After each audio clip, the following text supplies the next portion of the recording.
Josué. Josué.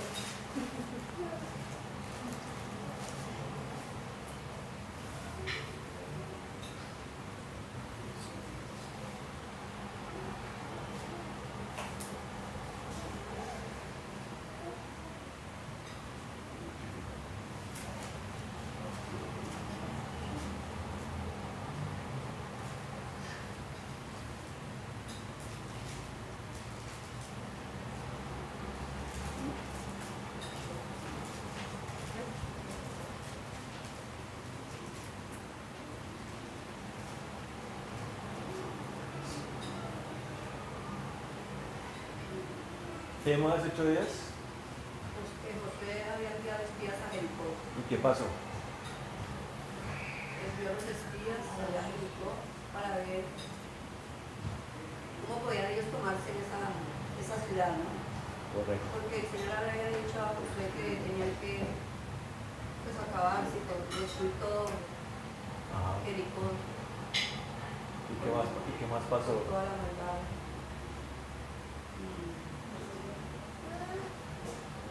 ¿Qué más pasó, Luis mío?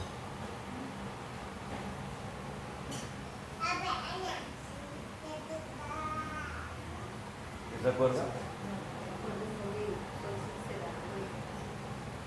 No, pero yo lo enseñé hace 8 días. Jericó era una ciudad totalmente amurallada, ¿no? Ajá. O sea, Era difícil de ir y mirarla, cambiarla. Pero ¿qué pasó? ¿Qué pasó allá cuando fueron a espiar? Ya. Sobre los espías que fueron, ellos fueron protegidos ¿Por qué? por una ramera. ¿Cómo se llama? ¿Por Rahab? sí, por Rahab. sí, señor, sí. ¿Y qué pasó con él? Ella los escondió porque iban a buscarlos. Ajá. Ella los escondió estaban porque buscando. los estaban buscando Los estaban y ella los persiguiendo. escondió como en un pajar. Y cuando La parte ya de se arriba. fueron, los sacó por la ventana Ajá. que daba al muro y ellos pudieron salir. Sí. Les dijeron que se tenían que esconder mientras los iban a buscar. Entonces le ¿Y dijo, cuál fue el trato que tuvieron que tuvieron los espías con Rahab? Que la familia de ella fuera toda salva, salva, o sea, que no la que fueran no la fueran a tocar. tocar. ¿Y cuál fue la señal? Como un pañuelo rojo, Sí, una pañoleta una que ella, pañoleta roja que ella tenía que colocar. Que por los medios descendieron. Perfecto. la misma, sí, que ellos habían descendido por ahí. Muy bien. Ella la dejó ahí puesta. Bueno, vamos al capítulo 3, ¿vale? No trae porque es que me dañaron las gafas. Bueno. Dice el capítulo 3, el paso del Jordán. Dice, Josué se levantó de mañana y él y todos los hijos de Israel partieron de Sitín y vinieron hasta el Jordán y reposaron allí antes de pasar. Y después de 3 días los oficiales recorrieron el campamento y mandaron al pueblo diciendo, cuando veáis el arca del pacto de Jehová vuestro Dios y los levitas sacerdotes que la llevan, vosotros saldréis de vuestro lugar y marcharéis en pos de ella, a fin de que sepáis el camino por donde habéis de ir, por cuanto vosotros no habéis pasado antes de ahora por este camino. Pero entre vosotros y ella haya distancia como de 2000 codos, no os acercáis a ella. Y Josué dijo al pueblo, santificaos porque Jehová hará mañana maravilla entre vosotros. Maravilla entre vosotros. Y habló Josué a los sacerdotes diciendo, tomad el arca del pacto y pasad delante del pueblo. Y ellos tomaron el arca del pacto y fueron delante del pueblo. Entonces Jehová dijo a Josué, desde este día comenzaré a engrandecerte delante de los ojos de todo Israel, para que entiendan que como estuve con Moisés, así estaré contigo. Tú pues mandarás a los sacerdotes que llevan el arca del pacto, diciendo, cuando hayáis entrado hasta el borde del agua del Jordán, pararéis en el Jordán. Y Josué dijo a los hijos de Israel, acercaos y escuchad las palabras de Jehová vuestro Dios. Y añadió Josué, en esto conoceréis que el Dios viviente está en medio de vosotros, y que él echará de delante de vosotros al cananeo, al Eteo, al Ebeo, al Fereceo, al Gergeseo, al Amorreo y al Jebuseo. He aquí el arca del pacto del Señor de toda la tierra pasará delante de vosotros en medio del Jordán. Tomad pues ahora 12 hombres de las tribus de Israel, uno de cada tribu, y cuando las plantas de los pies de los sacerdotes que llevan el arca de Jehová, Señor de toda la tierra, se asienten en las aguas del Jordán, las aguas del Jordán se dividirán, porque las aguas que vienen de arriba se detendrán en un montón.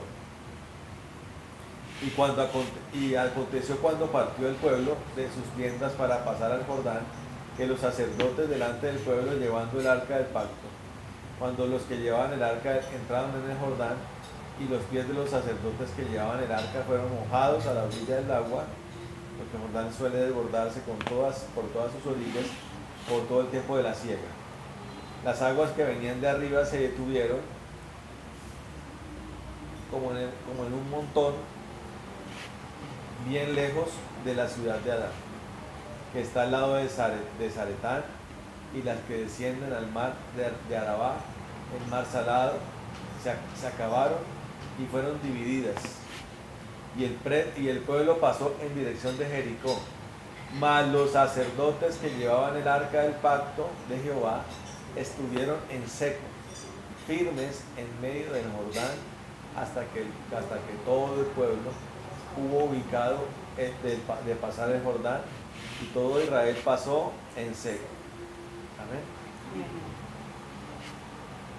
Dice, las 12 piedras tomadas del Jordán. Cuando toda la gente hubo acabado de pasar el Jordán, Jehová habló a Josué, diciendo, tomad del pueblo 12 hombres, uno de cada tribu, y mandadles, diciendo, tomad de aquí, de en medio del Jordán, del lugar donde están firmes los pies de los sacerdotes, 12 piedras, las cuales pasaréis con vosotros, y levantadlas en el lugar donde habéis de pasar la noche.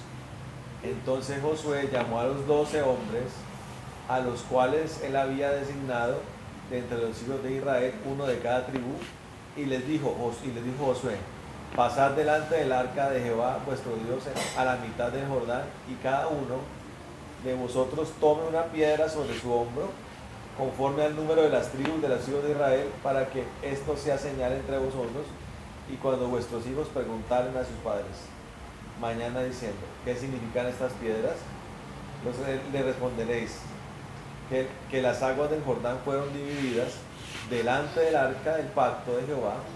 Cuando ella pasó el Jordán, las aguas del Jordán se dividieron, y estas piedras servirán de monumento conmemorativo a los hijos de Israel para siempre.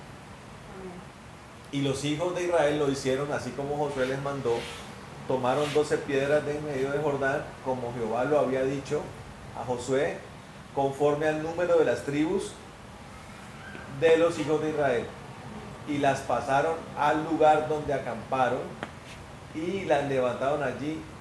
Josué también levantó 12 piedras en medio del Jordán, en el lugar donde estuvieron los pies de los sacerdotes que llevaban el arca del pacto, y han estado allí hasta hoy.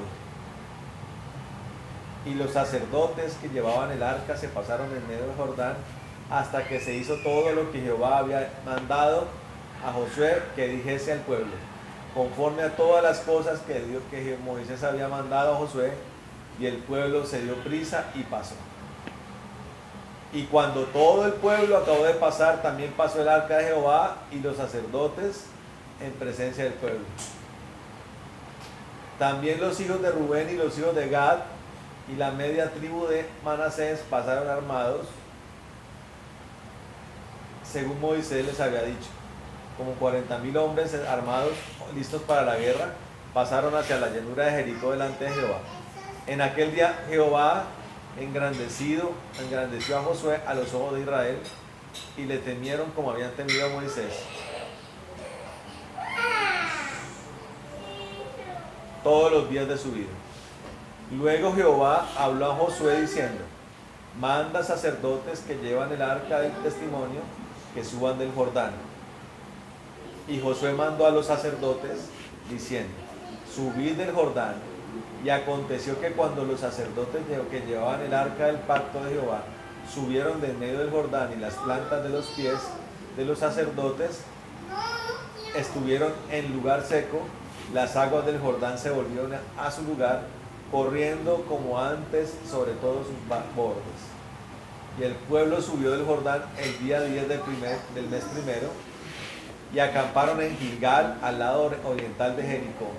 Y Josué erigió en Gilgal las 12 piedras que habían traído del Jordán, y habló a los hijos de Israel diciendo: cuando mañana preguntaren vuestros hijos a sus padres y dijeren: ¿qué significan estas piedras?, declararéis a vuestros hijos diciendo: Israel pasó en seco por este Jordán, porque Jehová vuestro Dios secó las aguas del Jordán delante de vosotros hasta que habíais pasado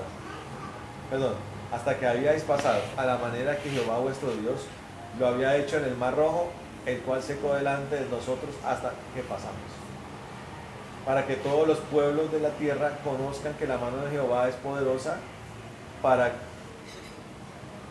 que temáis a Jehová vuestro Dios todos los días. Paremos ahí. ¿Qué ciudad es la que se van a tomar? ¿Qué río es el que tienen que pasar? ¿Y por qué no lo pasan? ¿Por qué no lo pueden pasar?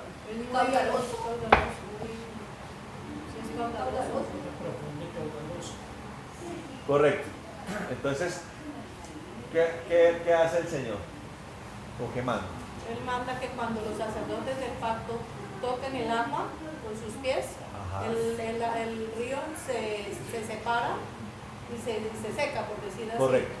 Entonces, el Señor manda a los sacerdotes adelante con el arca.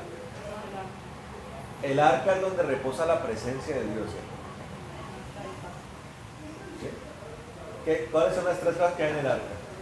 Las tablas de la ley. Correcto, uno. Pandera. No, La vara de Aarón. la vara de Aarón y el maná. Pero el arca representa el lugar donde desciende la presencia de Dios. ¿Eso qué quiere decir? Que ese primer objetivo que hay que cumplir, lo primero que hace el Señor es darle gracia a Josué para que la gente lo reconozca como el sucesor de Moisés. ¿Sí? Entonces eso lo reviste de autoridad, de unción para dirigir este proceso, todo este tiempo de conquista. Tienen que pasar el Jordán. ¿Eso simboliza qué? ¿Quién me dice? El paso del Jordán. Sí. El paso del Jordán viene a ser como simbolismo. Una limpieza espiritual. Pero eso en nosotros, ¿en qué se manifiesta? Una obediencia. No, sí, claro, pero ¿cuál es el gran acto de obediencia que hacemos cuando creemos en Jesús? ¿Cuál es? No, ese es sí, pero nosotros lo confirmamos a través de un acto. ¿Cuál es? El bautismo en agua. Entonces entramos a las aguas, ¿sí? Y ahí debe quedar que sepultado el antiguo hombre. El antiguo hombre tiene que irse. Entonces, fíjense cómo el Señor saca un pueblo del desierto, de Egipto, un pueblo que estaba lleno de ¿qué? ¿De virtudes? Estaba lleno de pecado, eran esclavos, ¿sí? Comían cualquier cosa, borrachos, idólatras, paganos. No tenía nada que ver con el pueblo que entró a Egipto, sino un pueblo ya que adquirió las costumbres egipcias. Entonces el Señor, ¿qué es lo primero que hace cuando los saca de Gosén? ¿Por dónde los pasa? Por el río. No, el río no, el Mar Rojo. Ahí pasa. Eso es una simbología del bautismo. Lo hace. El Señor les dice: mi presencia va a estar con ustedes pero tienen que pasar por el agua. ¿Sí? Ahora, este pueblo es el pueblo que es el pueblo que Dios escogió para entrar a la tierra prometida y conquistarla. Pero revista a Josué de autoridad y le da una ordenanza, le dice: tome los sacerdotes, dígale a los sacerdotes que tomen el arca. ¿Sí? Que tomen el arca. Porque ellos eran los únicos que podían coger el arca. El arca representa el lugar de la presencia de Dios. Lo primero que hay que entender es: la presencia de Dios debe ir en ese proyecto. Y el pueblo tiene que pasar por el Jordán. Para que se pueda hacer esa transición a ese nuevo tiempo. O sea, es como un bautismo que el Señor le hace al pueblo. Bautícense y ahora sí pasemos, ¿sí?, a la conquista de Jericó. Entonces pasan los sacerdotes, ponen ¿cuántas piedras? Cuando los sacerdotes ponen el pie en el agua, en el agua que pasa, se abre el Jordán. ¿Sí? Los sacerdotes están ahí, ponen su pie, ponen las 12 piedras y el pueblo pasa. Como un bautismo. Y cuando pasa el pueblo, entonces el Señor le dice a los sacerdotes: ahora pasen ustedes. ¿Sí? Ahora, la conquista de la tierra prometida es algo en lo cual Dios quiere que participen todos. O sea, esto no es que van un ejército de 1000 y acaban con Jericó, no. El Señor dice: va mi presencia, van los sacerdotes, van los soldados, van los varones, van las mujeres, van los niños, los ancianos, van todos. ¿Están entendiendo? Ahora, cuando el Señor sacó al pueblo,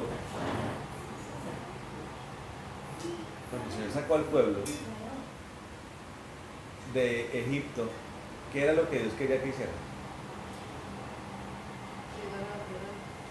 No. Salir de la esclavitud. No. Sí. ¿Qué fue lo que el Señor, aquí lo enseñé? Dije: el Señor le habló a Faraón, ¿y cuál fue la orden de Dios? Que dejara salir a su hija. Para que fueran a orar. A adorarlo. Adorarlo allá en el desierto, camino de 3 días, o sea, bien lejitos. Ahora, camino de 3 días es casi llegar a la tierra prometida. Tal parece que ese camino de Egipto a la tierra prometida es un pasito. Era cerca. Cerca. Ajá. Cerca. El camino que hay ahorita de Egipto a Sinaí es cerquita. Cerquita. Pero fíjese que el pecado de Israel hizo que fueran 40 años dándole vueltas. El desierto se convirtió en su casa, en su modo de vivir. Entonces la gente podrá decir: ay, pero sí, qué lindas historias las de Israel, qué lindas historias allá en el desierto, y qué lindas historias allá con Josué. La gente ve la Biblia como algo histórico. Qué tremendo. Oye, es Israel bien tenaz, ¿no? 40 años dándole vueltas. Lo que no sabe la gente es que la Biblia es un libro de doble referencia. Está diciendo una descripción histórica, pero se convierte en una radiografía del pueblo de Dios hoy. Y no solamente el pueblo de Dios, sino de uno también. Entonces ahí vemos las dos opciones. El propósito perfecto de Dios, que es salir a 3 días de camino para adorarlo, creerle, obedecerle, o durar 40 años dándole vueltas al desierto. Y nunca llegar al objetivo que Dios quiere. Y uno lo ve. Entonces, por ejemplo, uno se encuentra con la gente y es gente que uno aprecia. Eso no, para apreciar uno a alguien no Pero eso no es sinónimo de que la persona esté bien o esté haciendo la voluntad perfecta de Dios. Entonces uno ve a gente que pasan los años y los años y los años y uno le pregunta, ¿y cómo está? Pastor, estoy en un desierto. Después de 30, 40 años en un desierto, no pasa nada, no se conquista nada.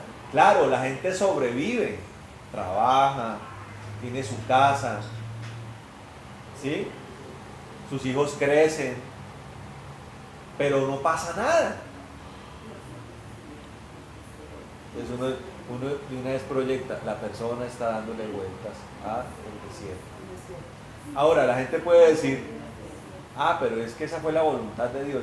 No la voluntad de Dios. La voluntad de Dios es que vayamos a 3 días de camino, lo adoremos y nos preparemos para entrar a una tierra prometida. Mire, cuando alguien le cree a Dios, todo su proceso cristiano es tan rápido. Una transformación de corazón, recibe el bautismo en agua, recibe un bautismo en el Espíritu, la persona es transformada completamente, vive en el Espíritu, de pronto explotan los dones, un llamado, la persona le cree a Dios, rápidamente crece, saca tallos, saca ramas, saca hojas, saca flores, frutos, y cuando viene a mirar es un árbol frondoso, un ministerio pujante, un matrimonio maravilloso, una persona de impacto. Y la gente dice, oiga, tremendo este varón, esta mujer, con frutos maravillosos de Dios. Pero está el otro que no. Ahora, aquí lo tremendo de todo esto es que duraron 40 años dándole vueltas al desierto y no pasaron a la tierra prometida. Y no sobrevivieron. Sí, o sea, no alcanzan el propósito de Dios. Correcto. Eso es lo triste. No lo alcanzaron. Y dijeron, estos que ustedes decían que pobrecitos, que no iban a poder hacer nada, que eran sus propios hijos, estos que ustedes despreciaron, ahora serán ellos los que van a entrar a la tierra prometida. Los únicos 2 ancianos que entraron a la tierra prometida fueron Caleb y Josué. Nadie más. Aparte de ellos, puros pelados. Y ni tanto, porque ya era gente de 40 años, posiblemente. Eran adultos. Dijo el Señor, no pasarán aquellos que tengan 20 años arriba. Correcto, O sea que los mayores tenían 60. correcto. Y de ahí para abajito, bueno, y los 2 ancianos grandes que eran... Claro, pero pasaron años hasta cuando vino la tierra prometida. Terrible. Entonces, esos se mueren en el desierto, allá quedaron sus huesos, allá fueron sepultados. Y la historia de Israel es una historia trágica, ¿no? O sea, es una historia que al final va a terminar siendo una historia victoriosa por la promesa que Dios hace. No por ninguna virtud humana, no. Al final Israel va a ser un pueblo victorioso y un pueblo que se va a salvar además, Por el amor que le tiene. porque por el amor que le tiene a Israel y nos ha utilizado a nosotros para llamarlos a hacerlo, dice la palabra, ¿no? Porque él ama a su pueblo. Pero ya los intérpretes de eso, los protagonistas, ya es algo que depende de cada quien. Pastor, pero yo pienso, no se logró ese propósito de la tierra prometida. No, sí se logró. Porque es que, por ejemplo, si Mira, uno y aquí- analiza en este instante, en este momento, ¿qué le ha pasado al pueblo de Israel? ¿Cómo está el pueblo de Israel? ¿Sí? Porque si mi Dios, de veras, perdóname que de pronto ignore o sea muy duro, mi Dios le prometió esa tierra, era para el pueblo de Israel. Pero ¿qué ha pasado con el pueblo de Israel que ha sido perseguido, ha sido sacado de allá de esos sitios? ¿Cómo está la situación de hoy día? ¿Qué está Palestina? Acuérdate, pastor, que cuando era la tierra prometida era un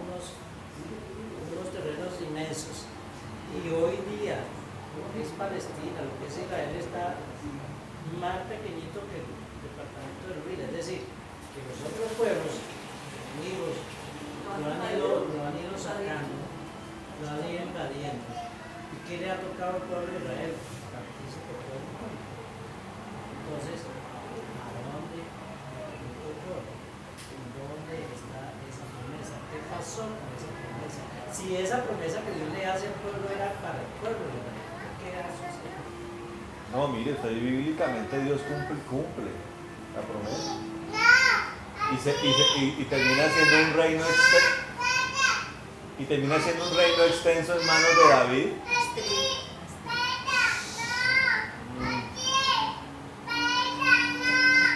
Ya, fácil. Ay, Dios. ¿Qué tal Astrito? Dios cumple la promesa y aquí mismo estamos leyendo cómo el Señor está empezando a cumplir esa promesa con Josué. Se consolida con David y se consolida con Salomón en un reino extensísimo.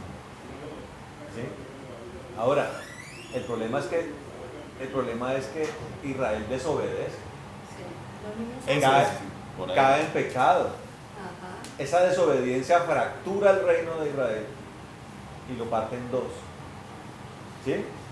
Después ese pueblo de Israel sufre una serie de invasiones y de persecuciones que han sido profetizadas por los profetas de la Biblia, y termina viendo en la posesión de Roma una diáspora en el año 70, también profetizada por la Biblia. Pero ya ese es un segundo punto, ¿no? Porque Correcto. ya había habido una primera diáspora. Por eso por razón se habla de, no sé si han escuchado, de las tribus perdidas de Israel.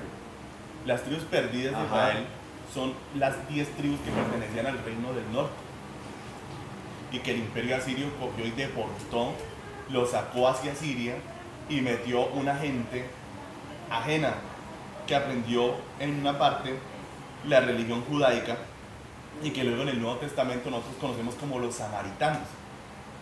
Entonces por eso había enemistad entre judíos y samaritanos, porque eran judíos que realmente no provenían de Jacob, de Israel. Entonces las otras 10 tribus fueron dispersadas, ¿sí?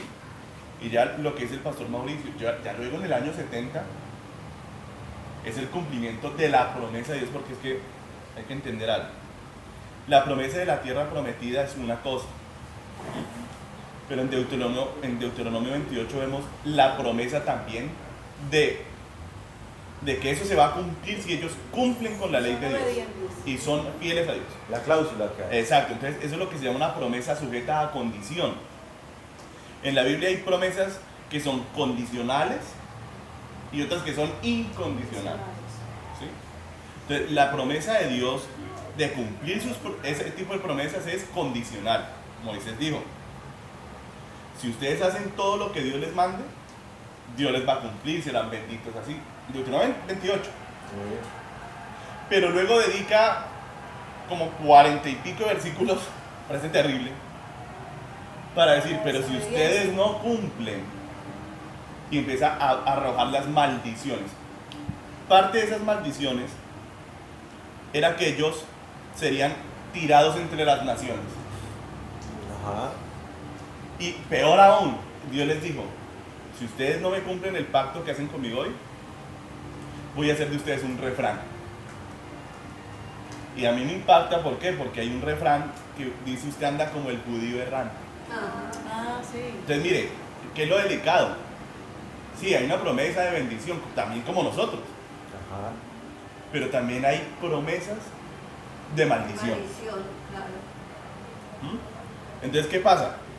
Dios les cumplió lo de la tierra prometida, sí, lo que está diciendo el pastor Mauricio, se consolida con David y con Salomón. Dios dijo: será desde el río Éufrates hasta el mar grande, que en la Biblia es el mar Mediterráneo. Sí. Esa dimensión de reino la alcanzó David con Salomón. Pero como se alejaron del Señor, Se rompió el... Dios les cumple la promesa de maldición. Ajá. Los deporta para Babilonia y para Asiria, las otras, Primero las de Asiria, luego las de Babilonia. Bueno, luego retornan. Pero viene, imagínense el Mesías y ¿qué le hacen? Lo matan, lo persiguen. Entonces Dios dice, lo otro se los cumplí pero chiquito. Pero ahora sí se les va a ir hondo. Y duraron 19 siglos, Dios mío, cosa tan salvaje. Para poder volver. Y no han tenido ahorita, lo que usted dice, Sosiego y pero paz. no han tenido el territorio que Dios les prometió. Pero no es porque Dios no cumpla, Claro. sino porque Él les Ellos dijo, desobedecieron. yo les cumplo siempre y cuando ustedes me cumplan. Está con dis- Pero también, pastor, esa diáspora que está por alrededor de todo, digamos, todas las naciones, algún día llegará el momento en que Dice. ellos se van a buscar su tierra. Imposible. Alemán. De hecho, está pasando. Claro, sí, Cuando- es que cuando- eso es lo impresionante. A mediados del siglo XIX se genera un movimiento que se llama el movimiento sionista.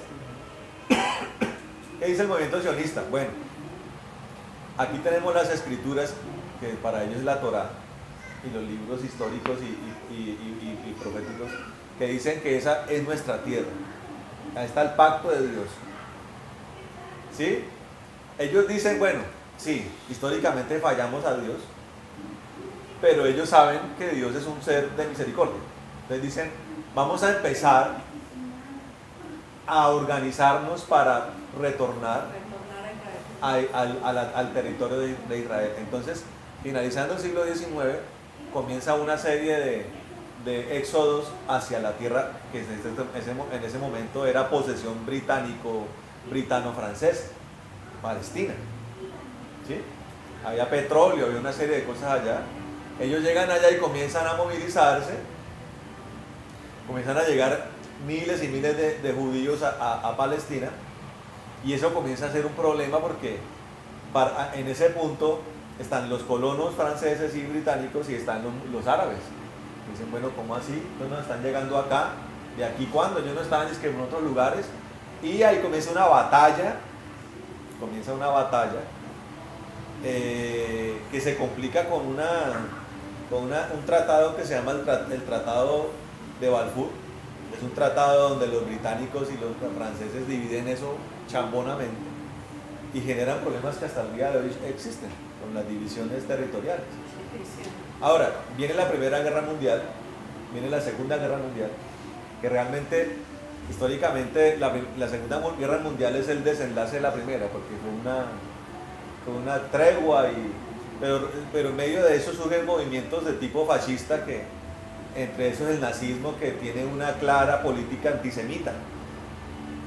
Entonces, como ellos comienzan a gobernar Europa, que es el lugar del mundo donde más judíos hay, Empiezan a exterminar. entonces cuando comienza eso, antes de la Segunda Guerra, cuando comienzan ya las políticas antisemitas, vuelven, o sea, los judíos comienzan a irse para el territorio, para el territorio de Israel, de Palestina. ¿Sí? Los otros se quedan en Europa, que son casi exterminados. Y eso que pasó en la Segunda Guerra termina desenvolviendo la creación del Estado de Israel en 1947. Entonces ahí vemos cómo comienza otra vez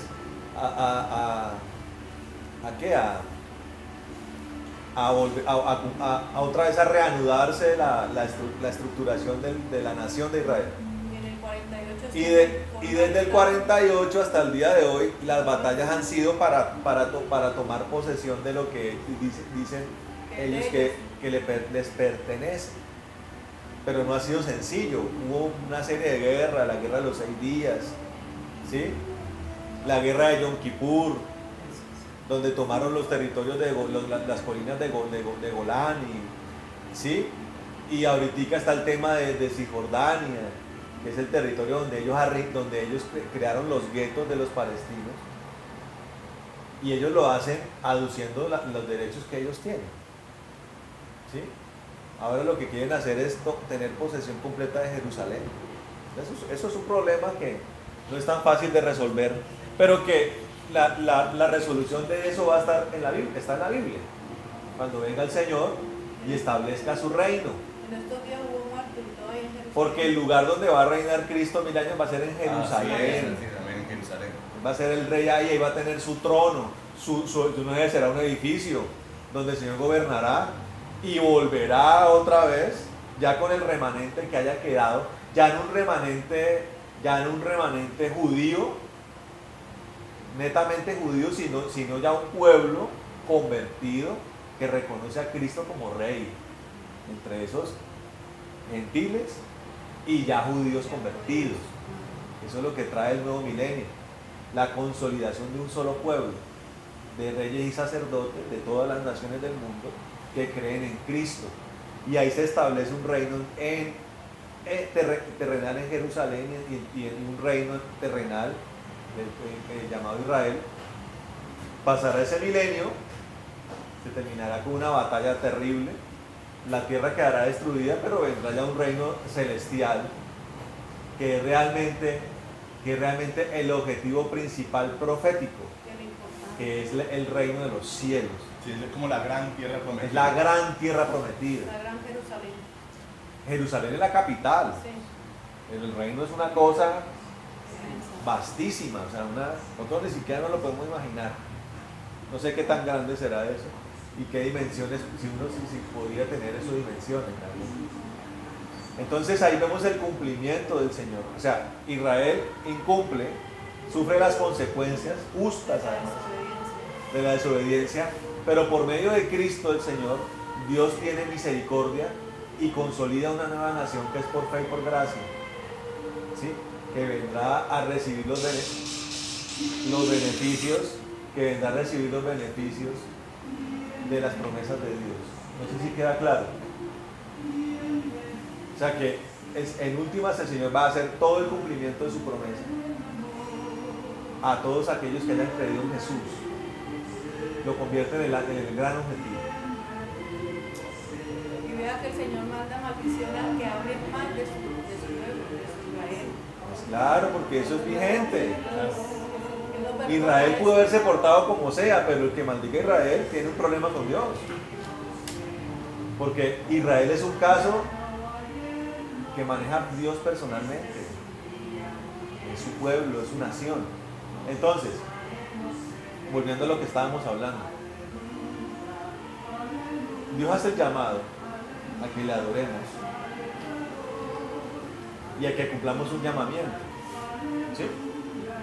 El problema es cuando se desobedece a eso. Entonces estábamos viendo cómo el Señor involucra en la toma de la tierra prometida a todo su pueblo, sacerdotes, varones de guerra, mujeres, niños, jóvenes, todos. ¿Sí? Se puede decir que los planes de Dios respecto a su pueblo son de tipo corporativo, o sea, todos tienen una participación. Y yo hacía la similitud con el tema de la salida de Egipto, ¿sí? De cómo fueron bautizados en el Mar Rojo, y ahora ellos pasan por un bautismo en el río Jordán. Una preparación, como un preámbulo para cumplir el llamamiento de Dios. Ahora, el problema de la gente que salió al desierto es que no fue propicia a ese llamamiento. No, eso está terrible. Uno escucha a la gente ahora en eso.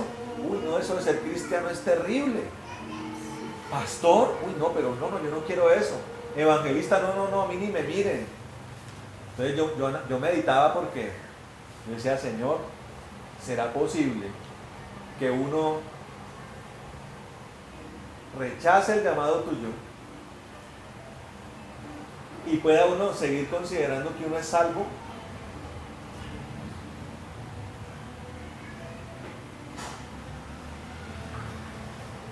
Recuerden lo que estábamos mirando el domingo, fue acerca de la forma en que se libra el alma. ¿Fue el domingo que hablamos de eso?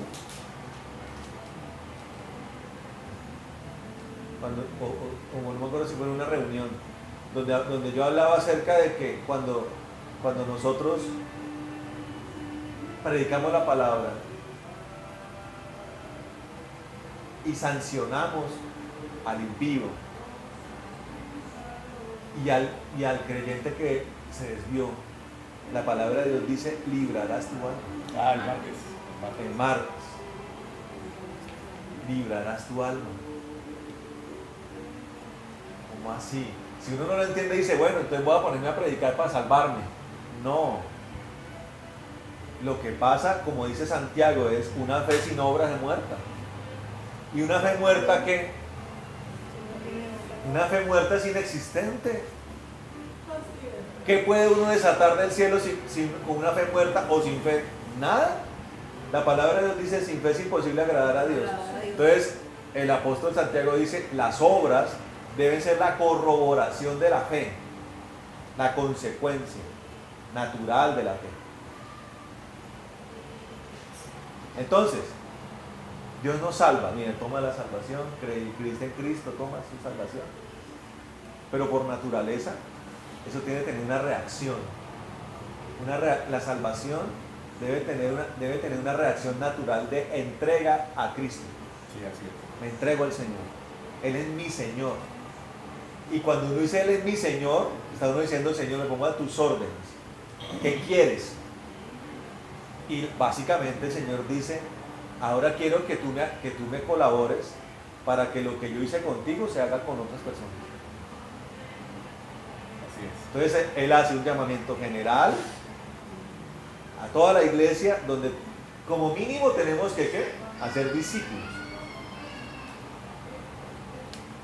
Y van a hacer discípulos a todas las naciones. Paremos ahí, y es una cosa que tenemos que analizar nosotros acá. ¿Dónde están esos discípulos?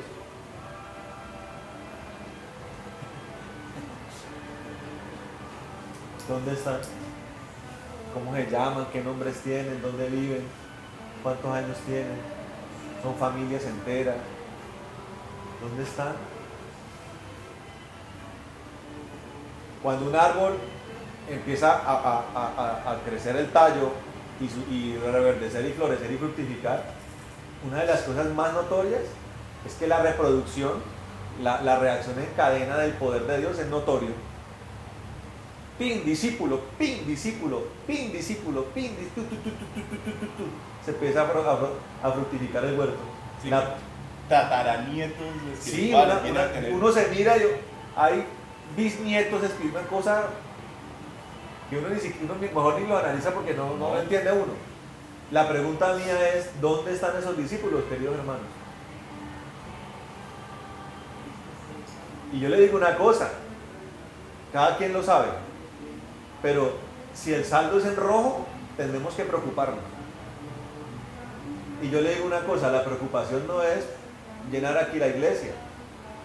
Eso es un efecto que el discipulado da, que la iglesia comienza a crecer.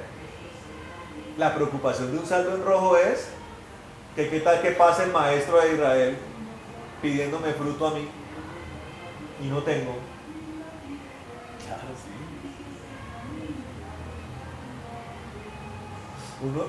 ¿Cuántas veces no ha predicado uno lo de la higuera? O el mismo Lucas 13, que es tan claro. Correcto. Y uno, ay, sí, terrible, pobrecita la higuera. No, la higuera somos nosotros. Y si la higuera no tiene higos, ese día el Señor amaneció con ganas, el Creador además. Hoy tengo ganas de higos. ¿Ustedes no quieren, muchachos? Bueno, Señor, rico, sí, es refrescante. Porque el higo es una fruta refrescante. Ah, que uno hace, delicioso, refrescante.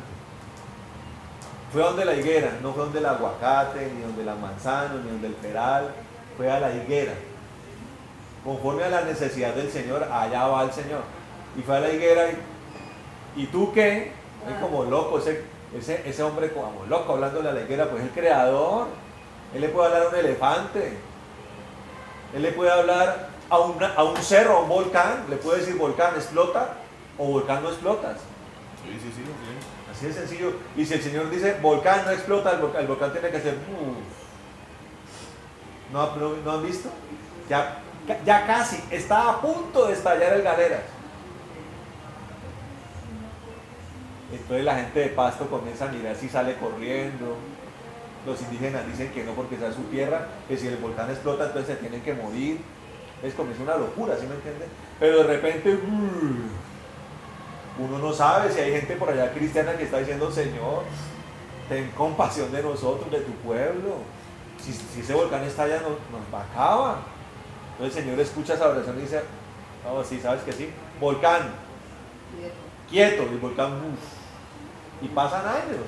Ya han pasado como 8 años que uno no ha vuelto a escuchar nada de galeras. ¿Sí me entiende? Entonces fue a donde la higuera, quiero higos, higuera. Y la higuera estaba como, no. No tenía ahí, no tenía No, fruto. imagínense la higuera con grandes hojas, Sin bonito árbol. tallo. Sin fruto. Oiga, y hasta con flores, podía tener flores la higuera. Pero no quería el Señor ni hojas ni flores, quería fruto.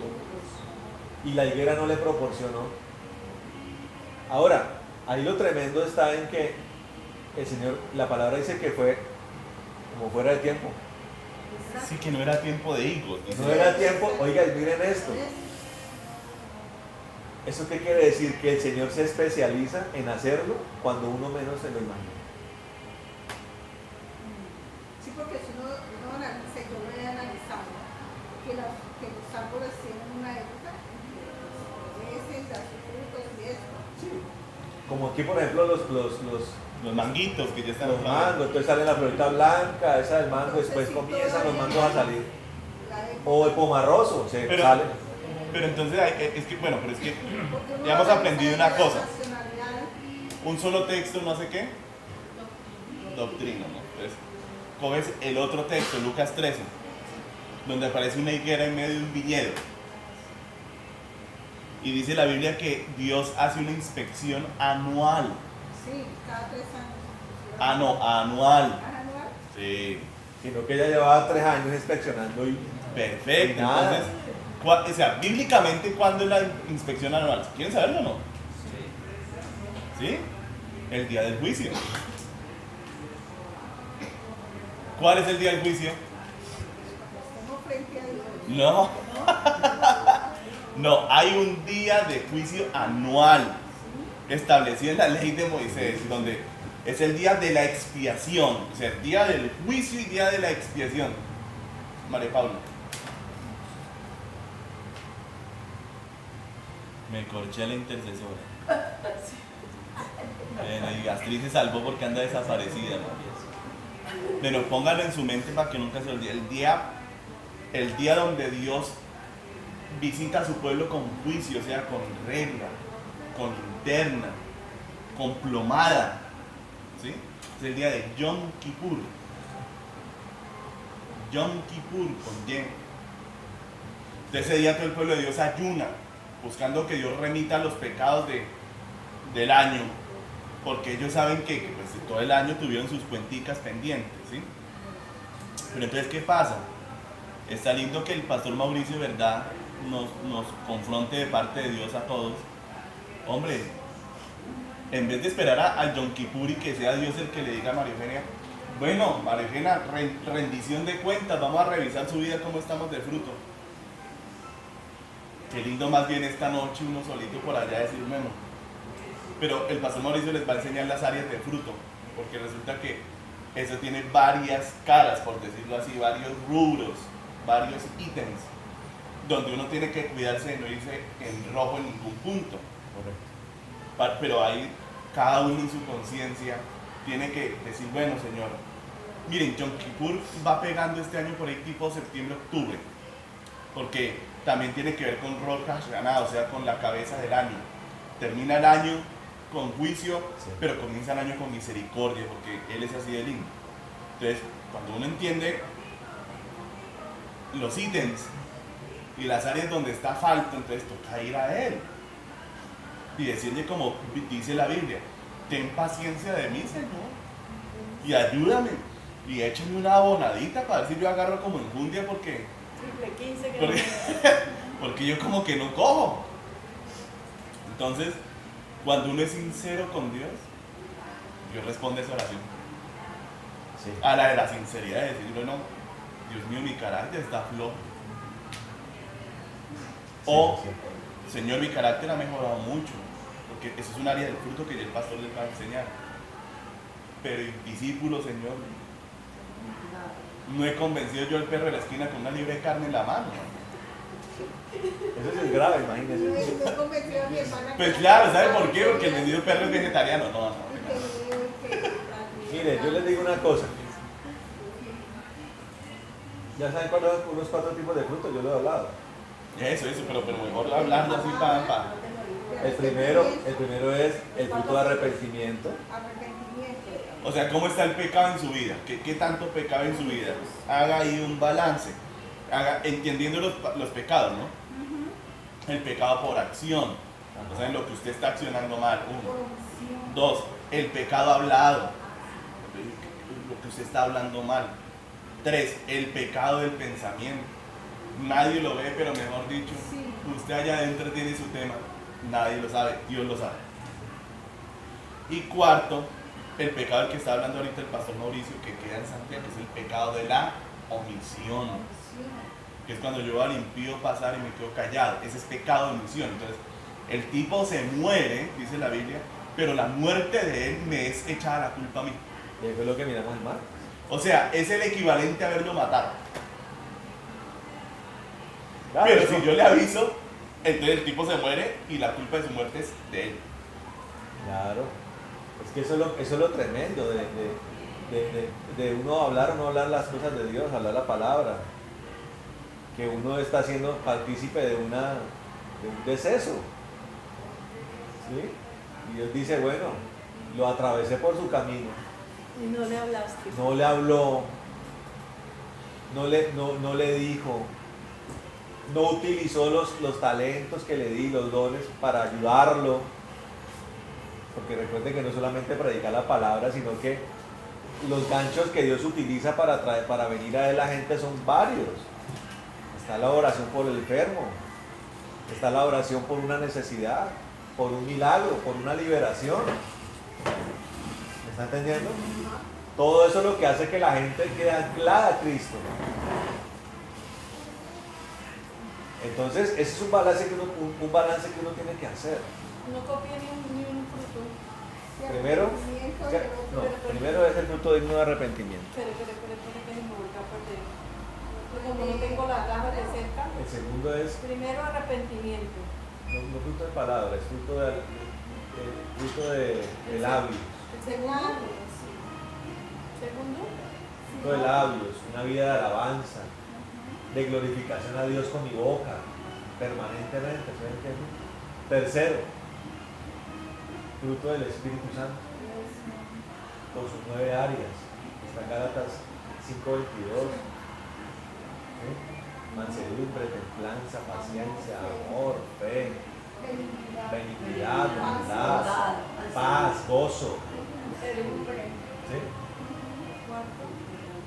Y cuarto, el fruto de discípulos, que es la reproducción del cuerpo de Cristo, que es lo que trae crecimiento. Entonces yo noto, Esos son los frutos, perdón, pastor, los frutos de esos 4. son los frutos que nosotros tenemos que dar.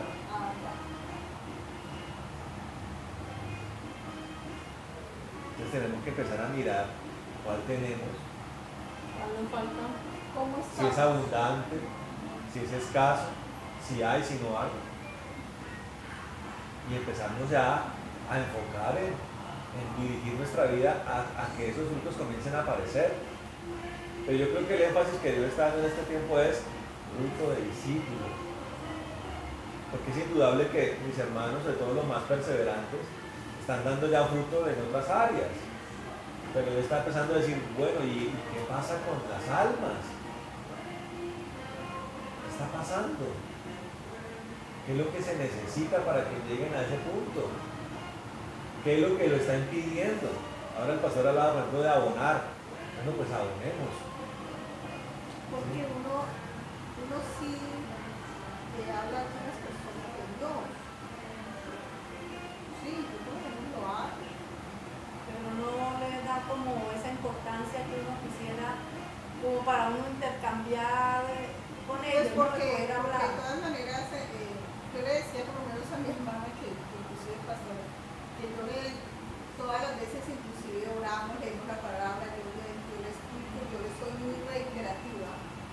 Bueno, pero ahí va, o sea, ella ya está escuchando la palabra, ¿sí o no? Sí. Se reúne con usted. O sea, eso es un discípulo potencial. ¿Sí me entiende? Pero me dice, pues bueno, lo que pasa es que tiene que ser como más paciente, ¿no? Sí, es que miren, el fruto, miren, yo no estoy diciendo que el fruto, que el discípulo sea discípulo por el simple hecho de que venga a la iglesia. No, la iglesia es el resultado del trabajo del discipulado, de la consolidación del discipulado. Pero ya ahí está haciendo su obra y se reúne con David y con su sobrina y ahí están escuchando. Eso es lo que tenemos que hacer todos. Yo le hablo a los taxistas. Bueno, muy bien. Yo le hablo a que yo le hablo. Ahora, hay que empezar a saberle hablar a la gente. Sí, que eso también. Porque es que yo, no es que le hablo de Dios. Mire, la salvación de una persona no depende de si le hablo de Dios. Depende de la capacidad que yo tenga de llevarlo a Cristo, que es el que salva. Porque si yo le digo, no es que Dios es bueno, encomiéndese a Dios, la persona va a decir, todos los días. Sí. Todos los días, sagradamente le doy un besito al escapular y me rocío con la sangre de Cristo. La otra vez un taxista allá en Bogotá me salió con eso y le dije, no, usted no está entendiendo. Yo lo que les digo es, Usted no está entendiendo. usted está bien con Dios, usted se reúne en una iglesia, es lo que empiezo a decirles. Ajá. Por ejemplo, cuando fui a la cita médica, le hablé a la muchacha que hace las citologías. Ajá. Correcto. Entonces el taxista no, yo re bien y yo le dije, pero usted cómo puede decir eso, que está con Dios y está en pecado, ¿no? ¿Cómo? Pues, no me está diciendo que fiestas, que borrachera, que el otro día estuvo en la fiesta de no sé quién y que del bautismo de no sé quién y se emborracharon. Usted está marginado de la presencia de Dios, está enemistado con Dios. El tipo se quedó así como pensando. Yo le dije, usted necesita reconciliarse con Dios. Usted necesita ir a Cristo, que Él es el reconciliador, y arreglar cuentas con Dios antes de que sea demasiado tarde. Así. Y de paso cargaron los bonaticos. Claro, ya uno con eso dice, Porque mira, ya después de hablado, pues te invito. mira amigo, aquí hay, le regalo esto. Uno siempre debe cargarse los volantes con los cuatro punticos para que la persona se le facilite poderse reconciliar con Dios. Y ahí está la dirección de la iglesia, mire, si le interesa, mire, está la iglesia con mucho gusto. ¿Sí me entiendes? Eso hace parte del evangelismo. ¿Sí me entiende? Pero el Señor quiere que vayamos más allá, que tengamos la capacidad de tomar personas y nosotros ser instrumentos para que esa persona sea tomada por Dios y sea tallada por Dios. ¿Me entiende? Así como ahí en el caso de Luzmila hay que tener paciencia. Primero porque es la hermana. Entonces la hermana todavía la mirará como Luzmilita, mi hermanita. Para que hoy mi hermano Carlos me llame pastor, hermano, eso fueron años. Pasé de que me veía venir y salía corriendo. Ahí viene, qué fastidio, y salía corriendo. Y yo ahí con la Biblia en la mano. ¿Sí me entiendes? Orando. ¿Sí me comprende? Ya pasó el tiempo donde se sentaba conmigo, ya me escuchaba. Para que ahora el hombre reconozca que yo soy el pastor de él. Pasaron años. Pero yo siempre incliné mi vida hacia eso. A tomar discípulos. No para llegar y decirle a otro, es que yo ya tengo 50, no para competir con nadie, porque eso es lo que se hace en muchas iglesias. ¿Y cuántos tiene usted? Y como, ¿para qué le importa a usted eso? Porque es una competencia. Hay iglesias donde tienen modelos piramidales de crecimiento, entonces le ofrecen beneficios de negocios y beneficios financieros. Si usted va a la iglesia, entonces a la gente sí que le gusta eso. Entonces llegan y entran 40 a una reunión. Mire, tengo 40 discípulos. No, eso no es un discípulo. Eso es alguien que se vio atraído por una manipulación, un engaño. ¿Se entiende? Entonces a la gente le prometen así como las pirámides. Entonces, yo te voy a vender mis productos para que tú ahora los vendas y todo esto y comiences a ganar dinero. En la iglesia pasa igual. Si tú vienes aquí a este grupo y siembras, 2 semanas. y ofrendas, entonces Dios te va a multiplicar, ¿no? La gente comienza. Pero también tienes que traerte otros 12. Mire, la gente está ávida de plata, de oportunidades, de plata fácil. Entonces la gente le vende ese modelo a 12 personas.